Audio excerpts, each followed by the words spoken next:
with patience after, normally after lunch, people sort of ease out and want to relax, etc. I'm sure this topic is of great interest to a lot of people, and people are wondering, what is he really going to talk about? We ain't there yet, but this man is already coming up with mitigations, etc., and all that. Number one, I was at ICASA, and I was involved in regulation, etc. This topic has got nothing to do with regulation. It's got more to do with my training and my background when I went to university and was lecturing. I was hearing your accolades about Professor Nkoma from Tanzania. I happened to have been with him when he was a lecturer at the University of Botswana. We were both in the physics department, and he's a very, very knowledgeable person. And I think I learned a lot of things from him. So let's see if I won't disappoint him in the sense of what he had imparted on me. Because I was just a junior lecturer there, and I was under his wing. Number one, as I moved out of ICASA, etc., I got myself buried in something else. At Gordon Institute of Business Science, and I said, well, maybe this is what I can still offer, the energy that I'm left with, this is what I can still offer. And I had a lot of regulators coming over for training. It's almost like, I remember this story where someone was saying his wife is divorcing him, he's so much worried, he went to a psychiatrist, said, no, man, don't worry. Just relax, take it easy, concentrate on your job, put your head into it, etc., and all that. So this guy was wondering, okay, fine. And then the psychiatrist asked me, what do you do for a living? I said, well, I clean and empty septic tanks. So you can imagine if someone tells you, bury all your problems in your job, and your job is to clean and empty septic tanks. Is that really a solution to the problem? Anyway, that's just by the way. My topic is on mitigating spectrum management issues with migration to 4G mobile systems. And some of the issues that I will be talking about, the table of contents is as shown there.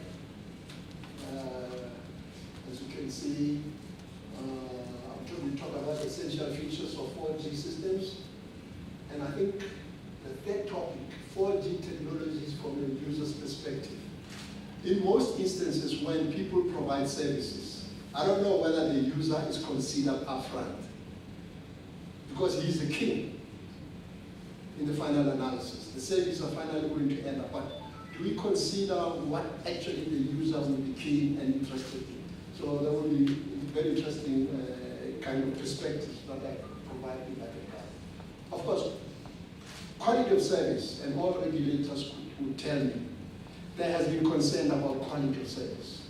Drop calls, and many other things, and billing, and a lot of things, where sometimes there is denial of service, you cannot access, and sometimes it takes a lot of minutes before you can access a network, and all those many things. So that really is about quality of service.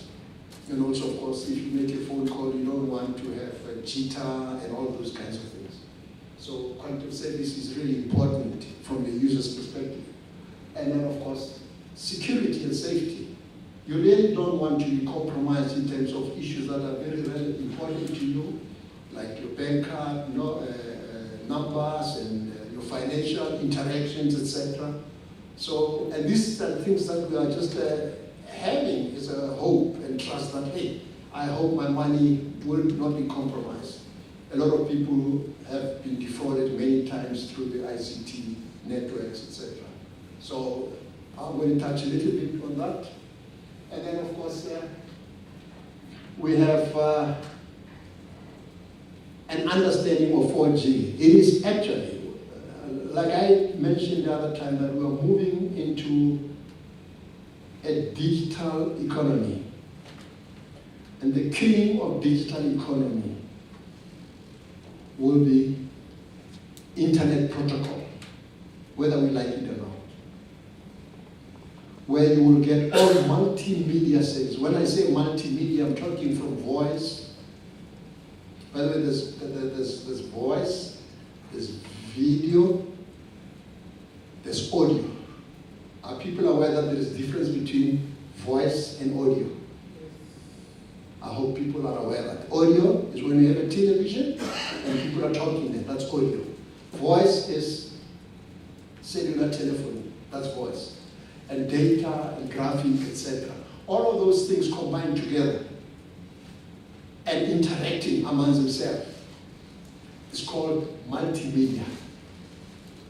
And that's really what it's all about. There's no longer a separate telephone system, a separate broadcasting system, and a separate internet system. Internet rules the roost. In the final analysis, that's what is going to be dominating. Everything is going to collapse into the internet. Of course, the key issue, as my topic has indicated, mitigating spectrum. And those are the key 4G enhancement technology that will mitigate the scarcity of spectrum. Wait until you hear what I have to say about that. Of course, in conclusion, I'll bring everything all together. So,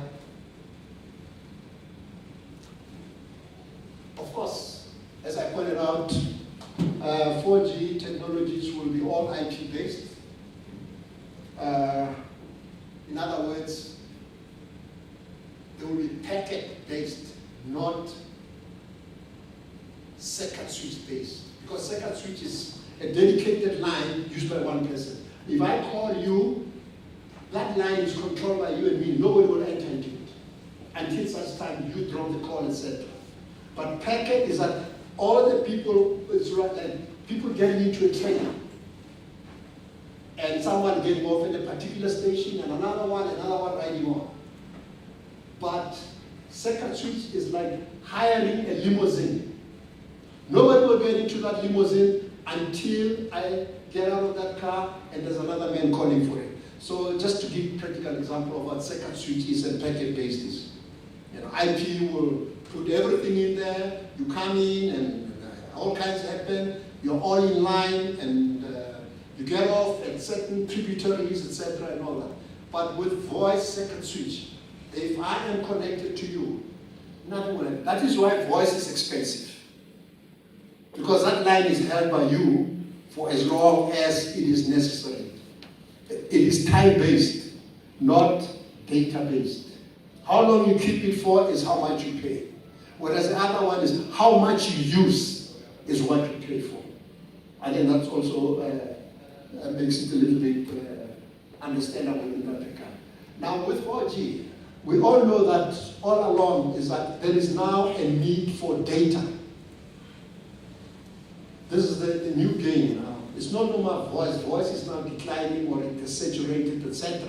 People want to get to video conferencing, e-education, e-health, and it's all about data, etc. And of course, we need to have high-speed data. And that in itself, of course, will enhance multimedia services like said, voice, video, audio, graphics, and data, etc. All coming together in one pipe and then interacting. That will require a high data bit rate. So in that instance, we are now moving into technology, which is 4G, which will now allow us to achieve ease of communication. And then, of course, roaming. There's always been a question, how do I interconnect into, when I'm GSM, into CDMA? They're not compatible. Will I do a vertical handover? Now, I will mention some of the things that have made it easy. And it's all about technological advancement, digital signal processing, software, and all of these things that have helped advanced ICT business. So vertical handover, clearly you know that right now when you are handing over within one standardized system. It's GSM to GSM, etc. But now, if I want to talk to someone in CDMA, there's going to be a challenge because of it's what one would call vertical handover, whereas the other one is horizontal handover. So I just wanted to make that difference clear. Of course, what 4G is, everybody will be asking questions, and I'm going to give out a lot of examples of how you can define 4G. Some people define it as a high-speed IP-based loop that integrates personal area networks like Bluetooth, or local area networks like Wi-Fi, UMTS, metropolitan area networks, or wide area networks. All of them are brought together and put into use into this system now, which is called 4G. Remember, all along there have been different technologies. CDMA, the Chinese have their own, we have our own, etc. All of these things are going to interoperate and work together in the 4G system. And that will make you roam universally. You can be in Timbuktu, you can be in Alaska, you can be everywhere. Technologies will be different, etc., and all that. And at the same time, you'll always be able to talk, access your information, etc. Thanks to configurability, which would mean that you will have software that will use your handheld device to say, hey, you know what? It senses this is CDMA environment, and then it uploads the software to operate in that environment. Wouldn't that be very interesting? So now the cell phone becomes a dumb pipe. It's the software that configures wherever you are in any environment as to, hey, what is the technology that is used here? CDMA. What is the technology? TD, CDMA, TTS, CMA, etc. and all that. And the software is downloaded, and therefore you are able to communicate. So that in itself would allow handover and universal access, etc. And then, of course, the access technologies that we're talking about, as you well know, is from the base station to the user. Those are called access technologies. And then, of course, there is a core network. And mostly the core network is made of a wired system. It could be fiber, it could be telecoms line, etc., and all that. It's very interesting to note that when you communicate wirelessly, you are only communicating wirelessly with the radio access network from your cell phone to the base station. From there, it's taken over by a wire line until the next base station, where it's going to communicate with someone in Cape Town via a radio access network. So you can realize that the wired network is still very important, and that's what we call the core network. It could be telephone line, or it could be what you call fiber, or any other kind of cable, and that creates the core. Of course, this is an ultimate in everybody's desire, that you will get whatever you want at any time through any device. And that, of course, is really what a customer of any nature would be satisfied with. That here I can be mobile in terms of telecommuting. In other words, telecommuting is someone who is here but is able to interact with the office and say, I can still do some work and access information from intranet, etc., and do all kinds of things while I'm at home. Can you imagine what this would do in terms of right now we're getting a gridlock in terms of traveling, salt, traffic, and e-toll, etc. But you arrange with your boss, hey, you know what?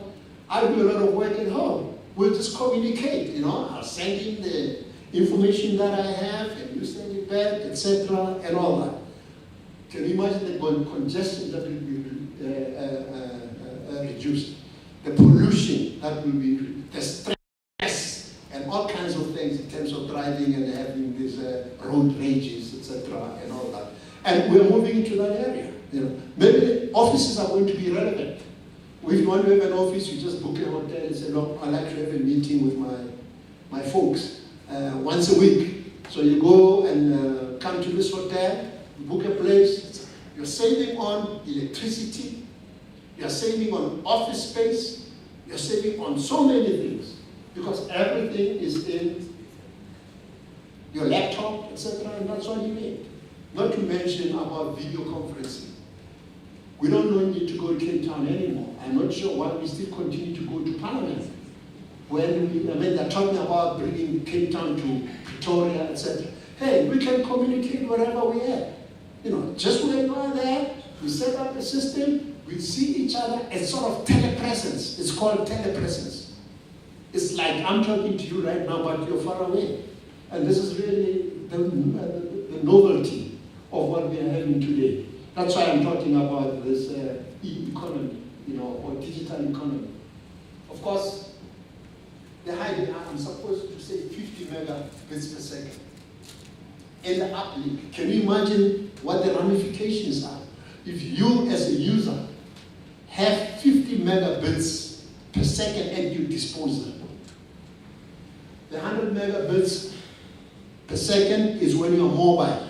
You're traveling at 100 kilometers per hour. But when you're stationary with 4G, you will actually have 1 gigabits per second stationary. And 4G, thanks to it.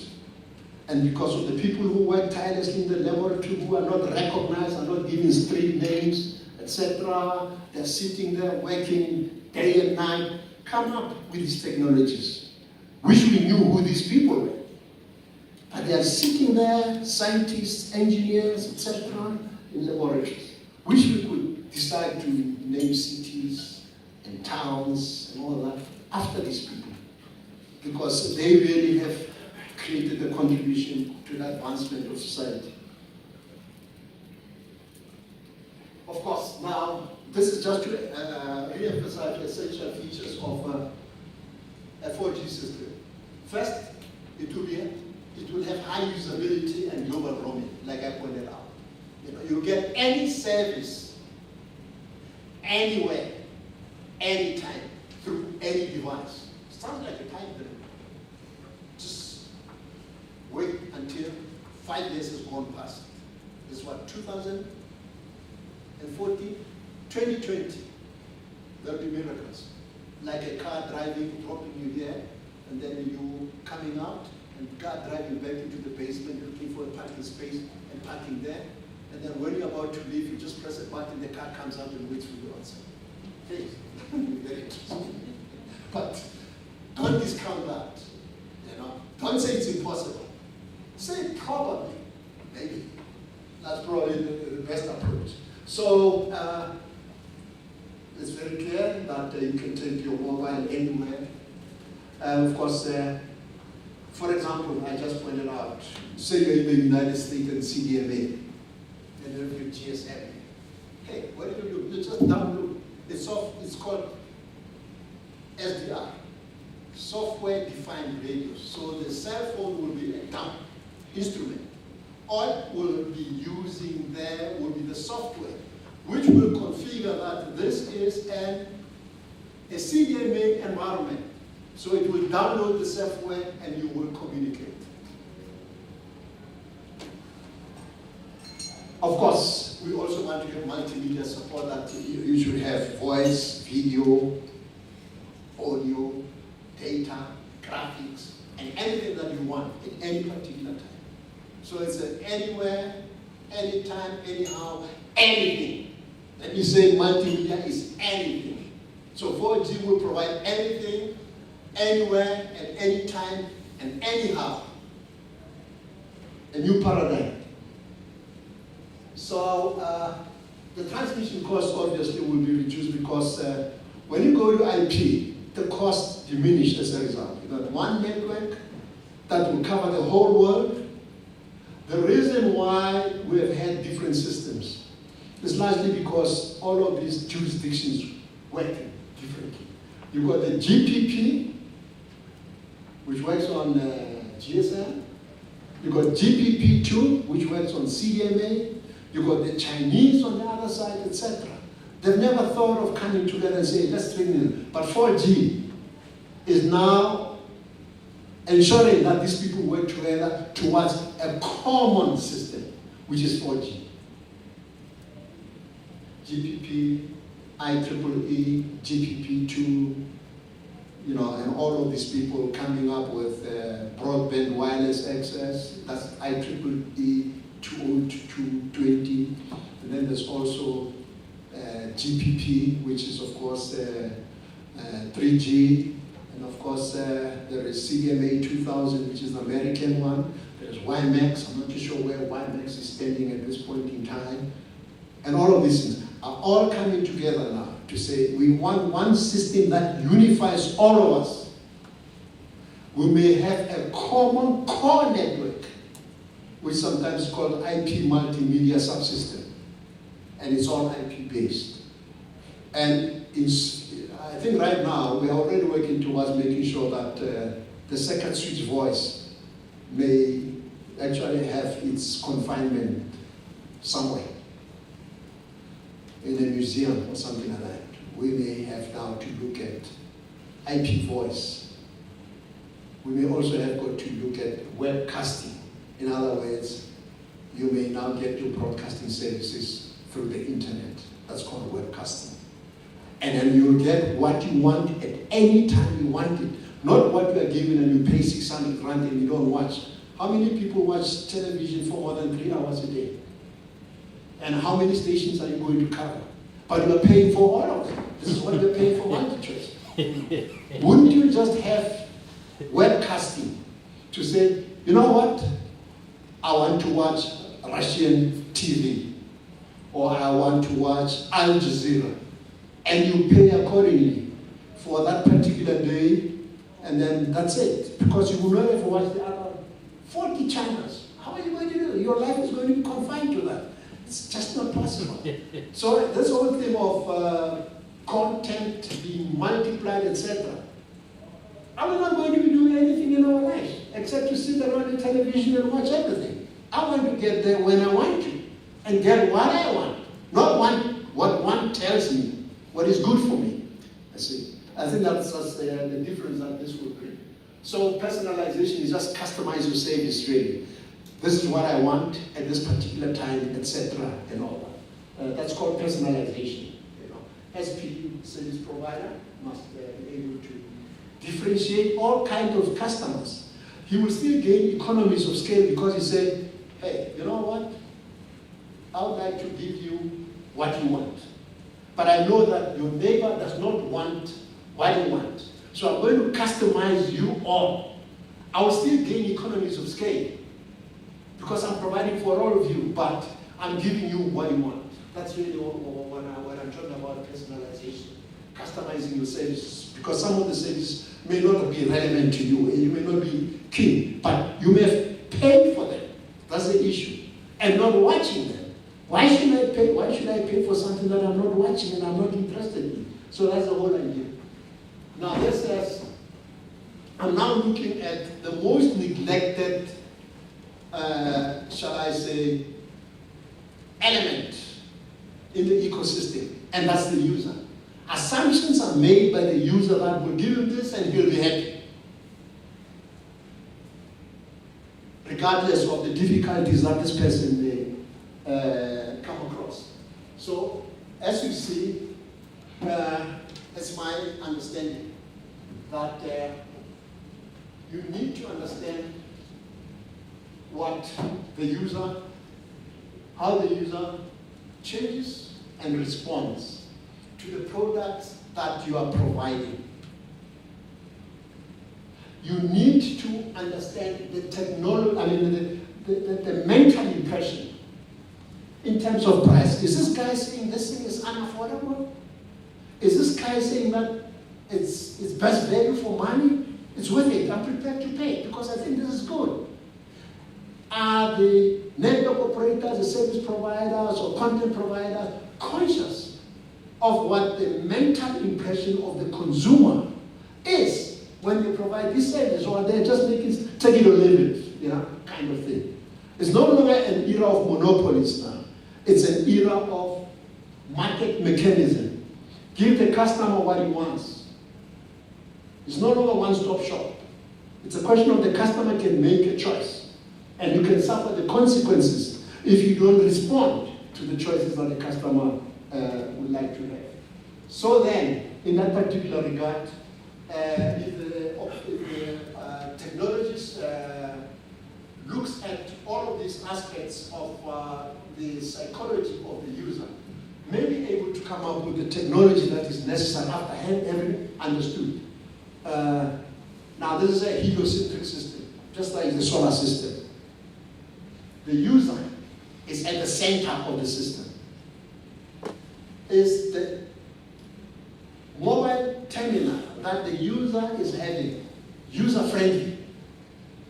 Is he trying to press buttons, etc.? I was talking to Clive in the morning that sometimes you got this heavy-set people with thick fingers, and you give them this small cell phone. It's portable, right? I like it. But each time I press 2 letters. I can't just do anything about it. Is this user-friendly?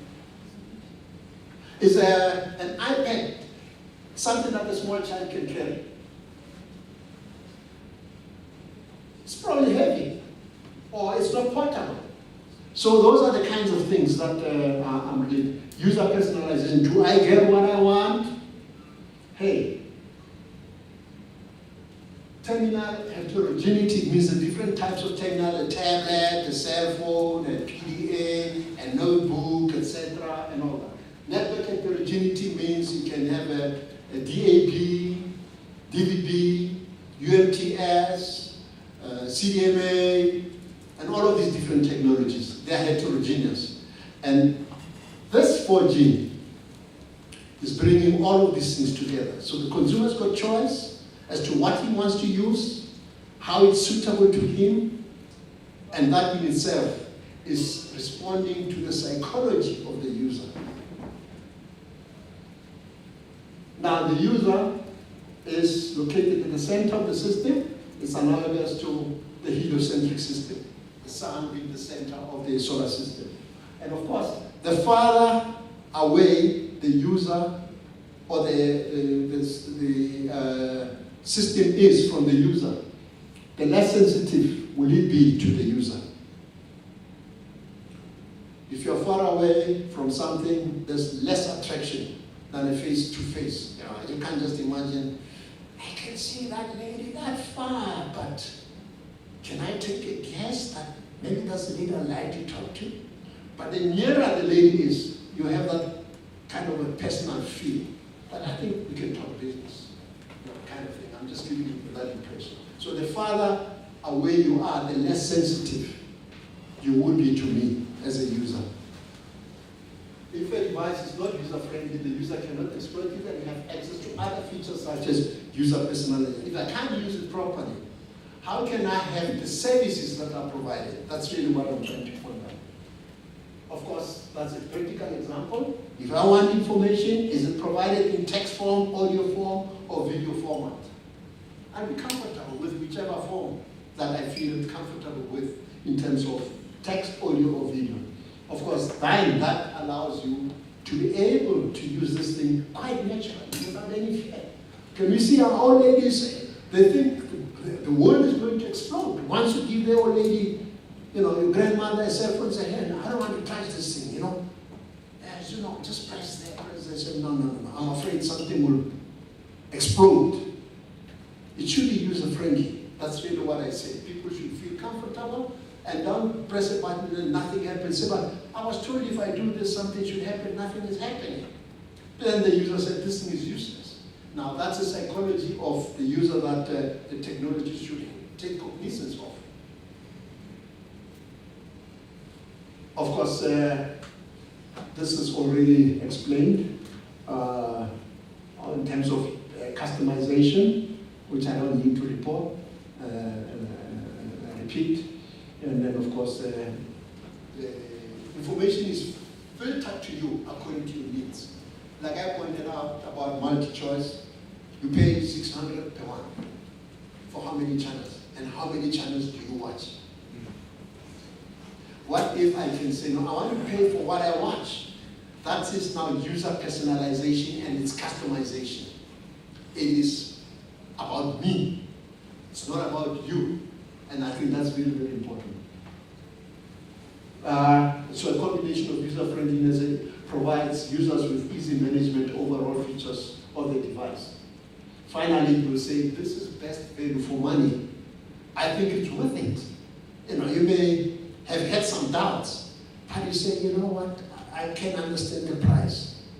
This thing has got very important characteristics that I may exploit for my own lifestyle. Now, in terms of heterogeneity, this is what I mean. And I think it's obvious to everybody what the word heterogeneous means. Different types of terminals in terms of display size, and I talk about the tablet, the notebook, the PDA, the cell phone, the laptop, and the desktop, etc., and all that.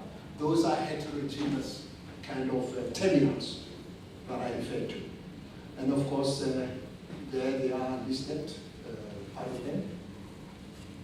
Remember, we are going to the era not only of voice, not only of video, not only of data, but of multimedia. A lot of media. That's what multimedia simply means. The media of voice, the media of data, the media of video, graphics, etc., and all that. And that's the new digital economy. It's all about multimedia.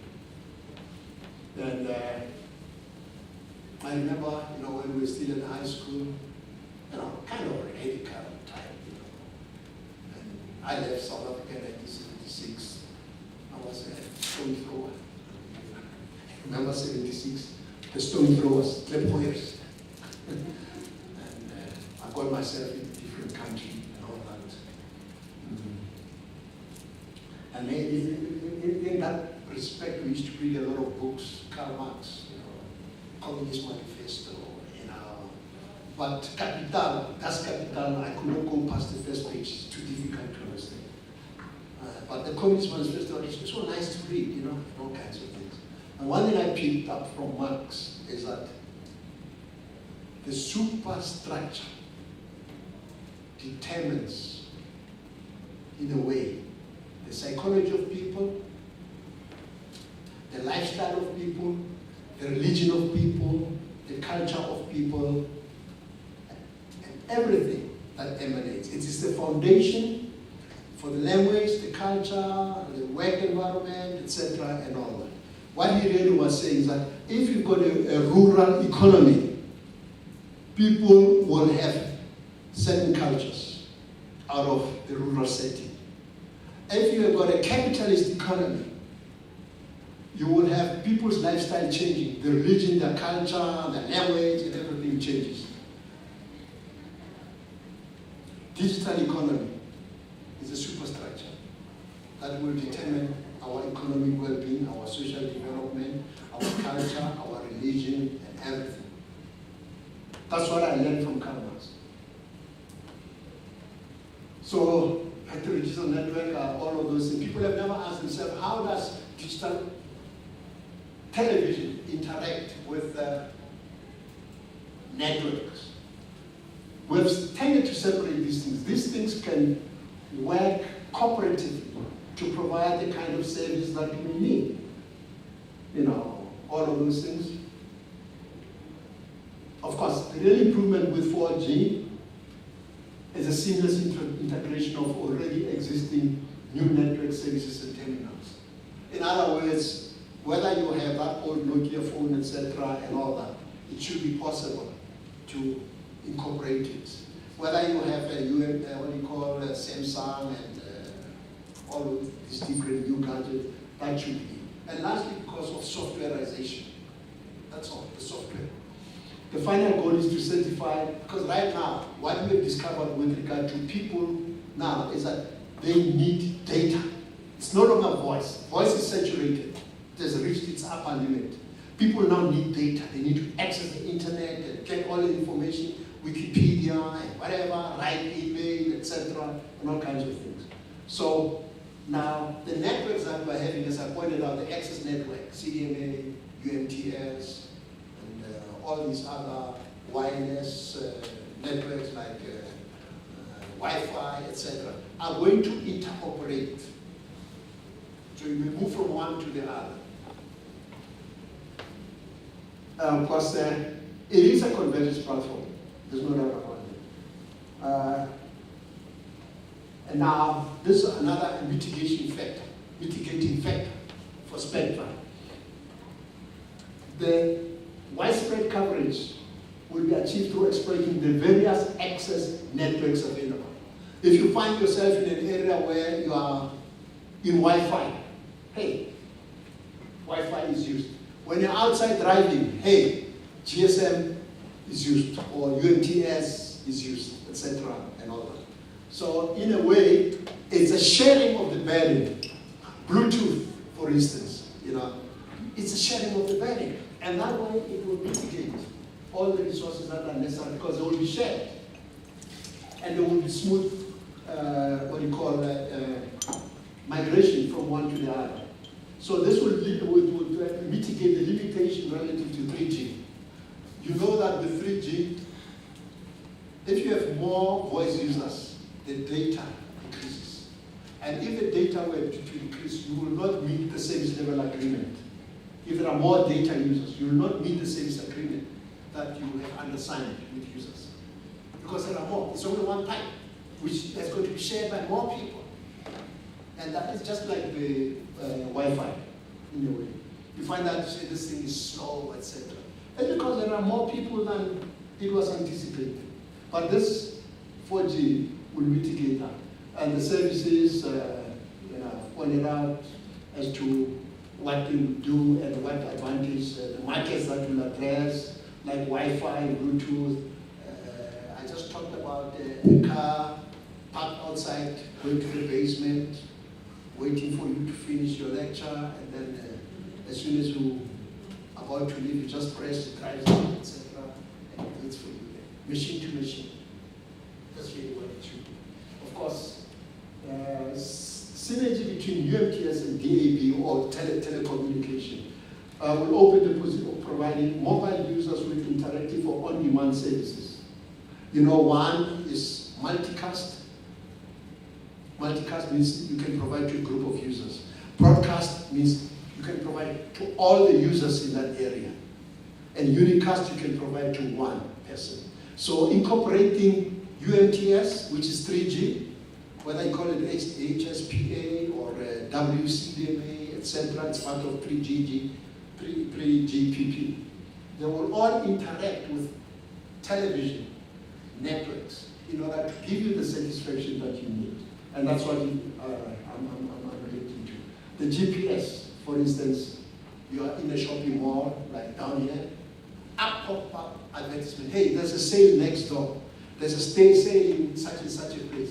And you never thought of it. Say, you know what? I knew that my shoe was about to run out. And they're selling shoes there. You rush. And you say, hey, that's the shoe that I actually wanted. But this is now a game changer. When the uplink has got 50 megabits per second, the user, you yourself, could be a content provider. Can you imagine now you're getting into the media ecosystem? Whether you want it or not, you're there. And you will have to be compensated if you provide services. So the user will also be the content provider. If you've got interesting content, hey, you get into the game. And what the job creation mechanisms are. Of course, I don't want to repeat all of this, but again, you get all that you need in that respect. The network will, the cell phone will make sure, as a downpipe, that it receives the software that will be relevant to the environment in which you are. That is why all of the system will interoperate. You move in that area, CDMA, you move GSMA, you move into Wi-Fi, etc. The network says, hey, you know what, you're in this environment, I'll download it. How interesting will that be? The quality of service, obviously, if you are a customer, you want to make sure that you get quality of service, like all of these things of protocols, and not accessing the network, etc. and all that. What is important with 4G? That will be another definition of 4G. It's a convergence of mobile communication system with internet technology for multimedia services over different access technology. Consider that as 4G. Right? Say convergence of mobile and internet, providing multimedia services over any type of access network. Of course, I already talked about 100 megabits per second mobile and stationary 1 gigabits per second, and that will be okay. And I'm sure people will be comfortable with that. And then, of course, adaptable terminals will be able to pick up preferred access technology at the current location, including ad hoc, wired, wireline, or cellular, and move between technologies seamlessly.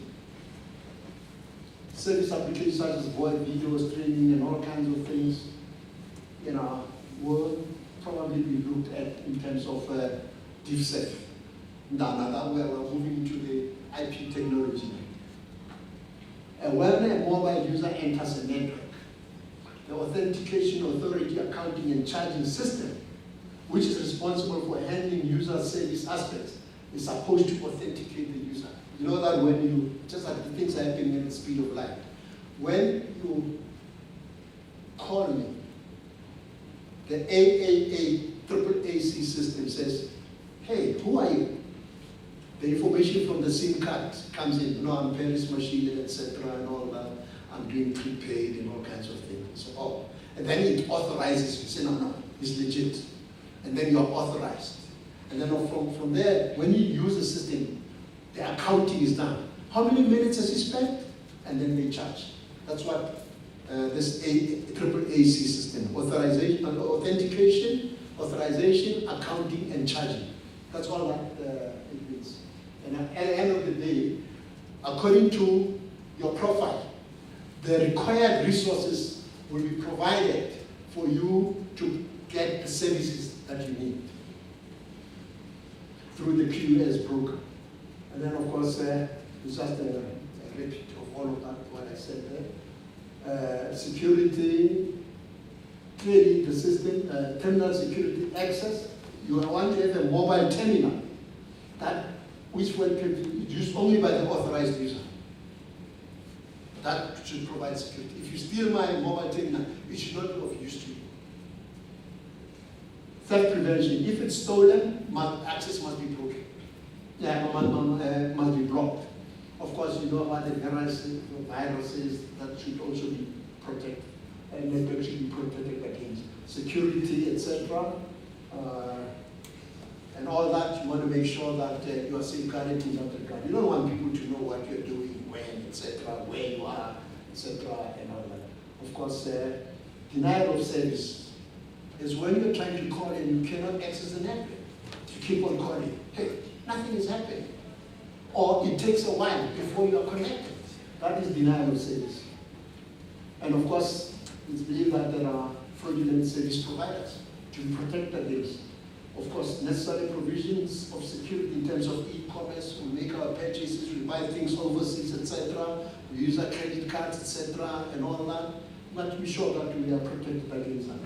The all-IP network is IP version 6 bits, which is about 128 bits. And that in itself will cover 75 in 1 square inch, will cover 75 devices. That's what IP version 6, and it's just a software. So it will make seamless mobility. I've been talking about mobility between various technologies. It's IPv version 6 that will have the mechanism to ensure that happens. So at the end of the day, it's not so much the underlying technology. It's not technology dependent, it's technology dependent because it can go to any wireless access network. It could go to UMTS, it can go to CDMA, it can go to Wi-Fi, it can go to Bluetooth, etc. So it's not technology dependent. So in that regard, it is a boon. Of course, IPv6 will improve efficiency, guarantee quality of service levels to traffic. You will get real-time traffic. Real-time traffic is that when you make a call, you don't want a delay. You must be talking to each other and not wait until like satellite. Satellite is not seen as useful for, especially geocentric one, because the voice will take about 125 milliseconds and you may bounce against each other. So the security mechanism is ensured through encapsulating. So if you use that, it will make sure that only me, in terms of what I have in my network, will decrypt that information and nobody else, because it's directed to you. And this is done through CDMA and all that, with coding system. Of course, all of that, it shows all the entities. These are the elements within the 4G network, like I pointed out.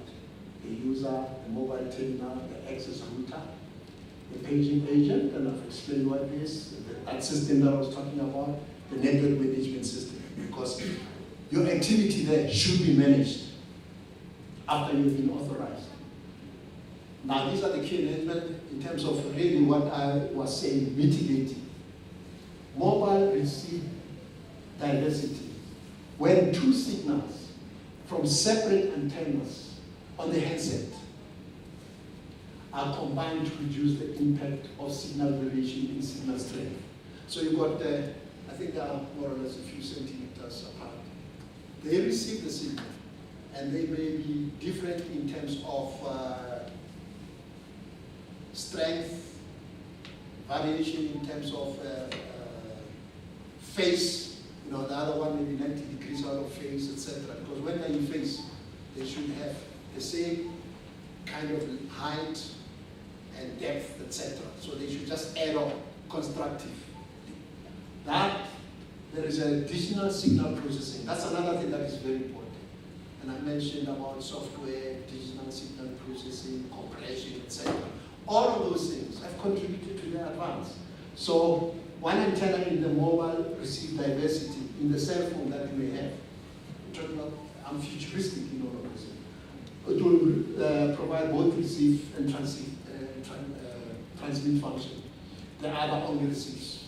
Okay. And this results in doubling of voice users and data capacity. So it's mitigating. Mobile transmit diversity will also have an extra transmitting antenna in the handheld. Because there I said it will be, one will have transmit and the other one will only have receive. Now the add-on transmit to interact with the base station. It's about to end. No.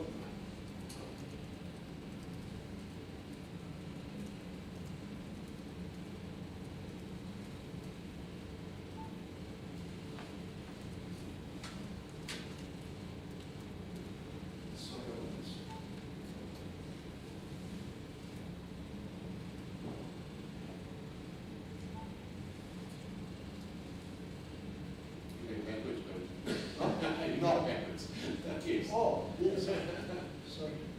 But I'm pressing this side. No, now you can run.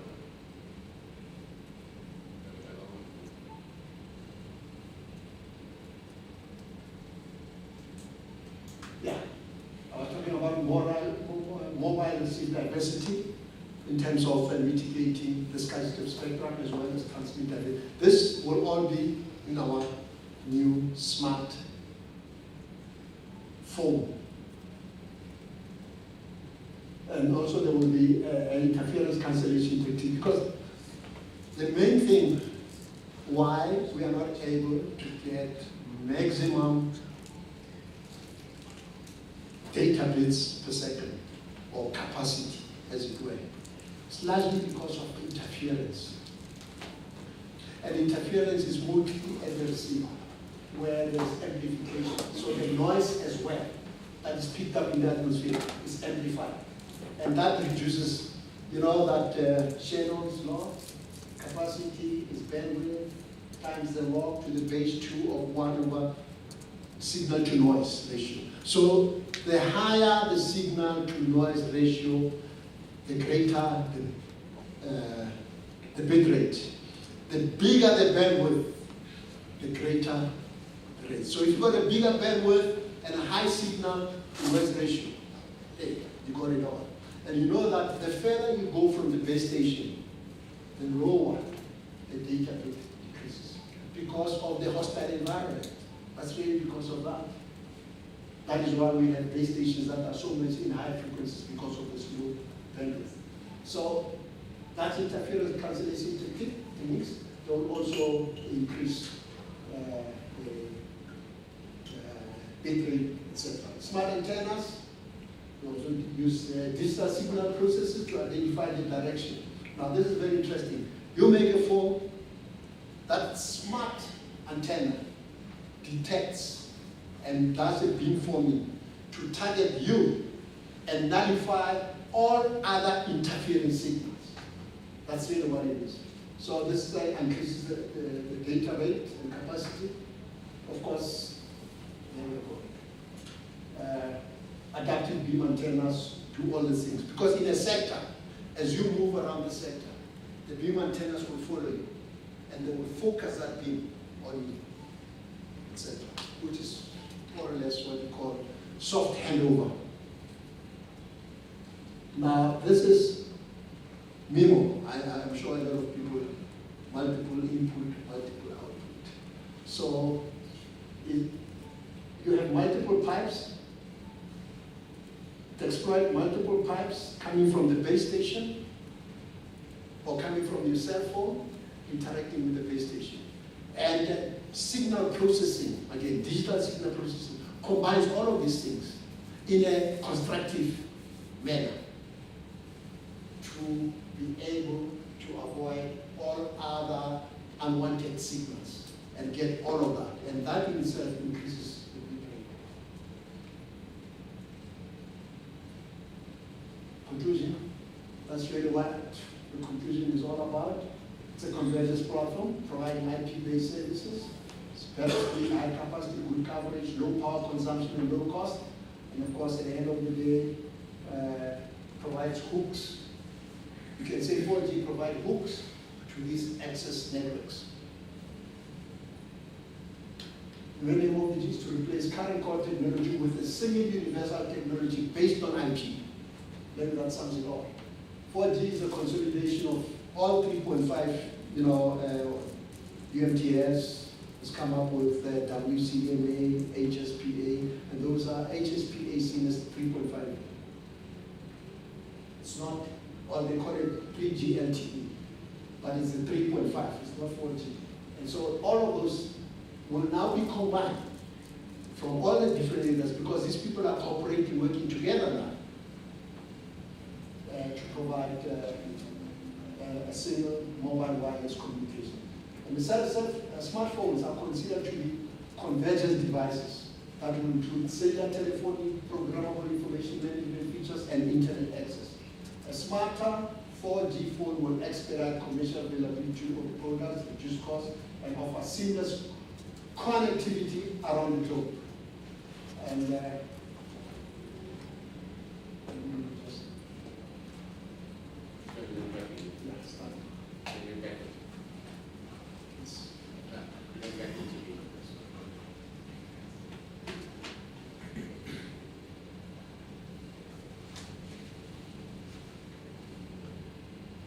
this is all in the history. Now, all IP network will enable seamless migration of second. Remember, there's a legal requirement which emphasizes public safety, law enforcement, and fraud prevention, assistance to hearing and speech impaired. That's a requirement in terms of the law, but whether it's done or not, privacy, consumer protection, issues of billing and all that. That in itself, voice sentences to distinct all the important consumer features required by law. That also will be taken care of. So, thank you very much. That's what it is. I think panelists